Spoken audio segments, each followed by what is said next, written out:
Now, the first of a two-part conversation with former Federal Reserve Chairman Alan Greenspan. During his 18-plus years at the Fed, Greenspan worked with 4 presidents, faced financial crises in America and abroad, and made some controversial decisions about economic policy. His new book is The Age of Turbulence. Jim Lehrer spoke with him late last week. Mr. Chairman, welcome. Thank you. The Age of Turbulence. What does that mean? It's a title that I came upon only late in the book, after I've gone through fairly considerable amount of the history of my tenure and various different activities.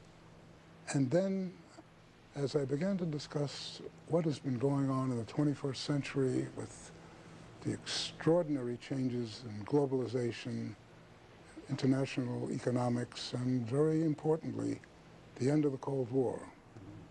And what this type of environment is a turbulent financial environment, which ironically is probably as a consequence of the turbulence, creating a more productive, stable economic and employment situation. Well, speaking of turbulence, of course, we've got this thing going on, the subprime mortgage turbulence or crisis, whatever you want to call it.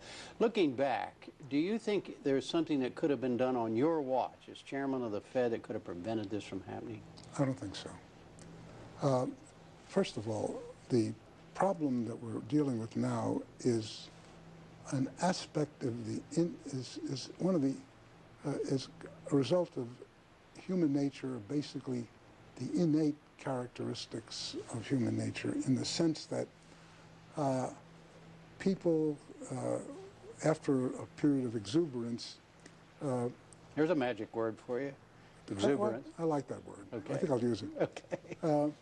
But the problem is that we've had a bubble in housing, and the bubble in housing essentially has roots, as I point out in the book, to the end of the Cold War, leaving aside all the economics that are involved.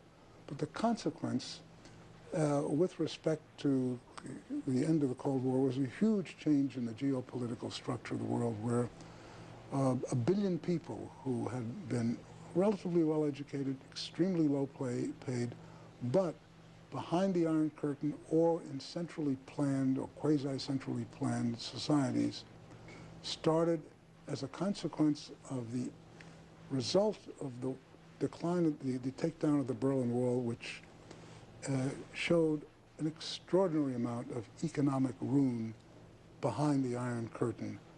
And very quietly, with no fanfare, vast amounts of people abandoned central planning. And for example, in China, there was a huge move of people from the provinces down into the special enterprise zones and the Pearl River Delta, which created a huge economic boom, which we're all aware of. And those economics essentially, as I describe in some detail in this book, created a very major decline in long-term interest rates around the world. In every major country, housing prices went up very sharply. Because interest rates were down, it was easy to buy a house. Absolutely. And the market boomed. And the market boomed. Did it boom too much? Well, yes, I think it did boom too much. But you don't feel any responsibility for keeping interest rates low? Well, let me tell you, we had no choice. I mean, we're the vaunted Federal Reserve, but this global force was suppressing us. We actually tried in 2004 to get mortgage interest rates up and to put some sort of clamp on the extent of the housing boom, and we failed. Because usually when we moved short-term interest rates up, which is what the Federal Reserve does, long-term rates go with it. It didn't this time. We tried the same thing in 2005. Didn't happen. Didn't happen. Had we done it back in 2002, there's no doubt in my mind, nothing would have happened. And as a consequence, we, and in fact every other central bank, could not confront this issue. And what I'm increasingly beginning to conclude is when you get bubbles like this, there is no way of diffusing them until the speculative fever breaks on its own. We tried numbers of things, and other people tried numbers of things, but what is different about the United States is when our bubble burst, housing prices started down.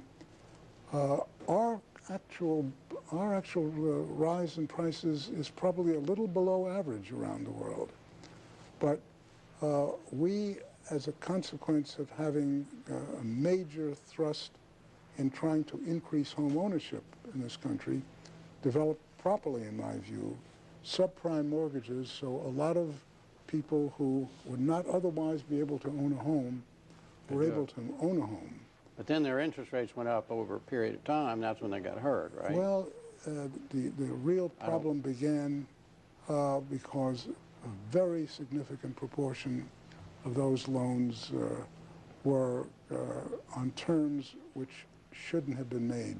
In many cases, I think it was fraud, and that I say in the book, as you know, the only area where I think more regulation is required in this country is addressing fraud, because fraud is destructive of markets, but more importantly, it's destructive of families. A little bit more about your job as chairman of the Fed, which you've written about extensively in the book. You say very, very clearly and way out front that you are a Republican. You've been a Republican since, well, for how long? I mean, almost since you started knowing about politics. Yeah, you've been a since Republican. I thought about politics. Thought about politics. I've been a combination of libertarian, Republican all along. Has there, while you were chairman of the board, was there anything that you looking back on it now, that you feel you did because you were a Republican? Well, I have the underlying political philosophy because I believe that markets work and that markets contribute a great deal to civilization. So it's not as though I have an ideology and then I apply it.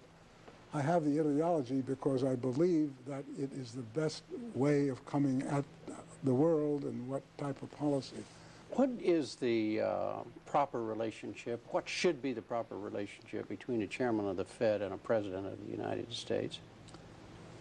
Well, first of all, the Federal Reserve is an independent agency, and that means basically that there is no other agency of government which can overrule actions that we take.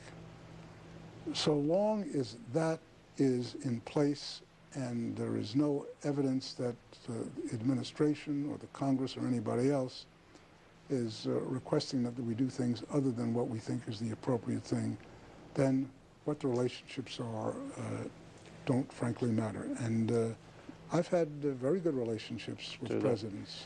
Well, I know that you mentioned it in the book, and everybody knew about it at the time, that President George H.W. Bush blamed you, partly at least, for his re-election loss. I think he said fully. I think fully. You're right. I'm trying to put help you out there a little bit. What is it you did that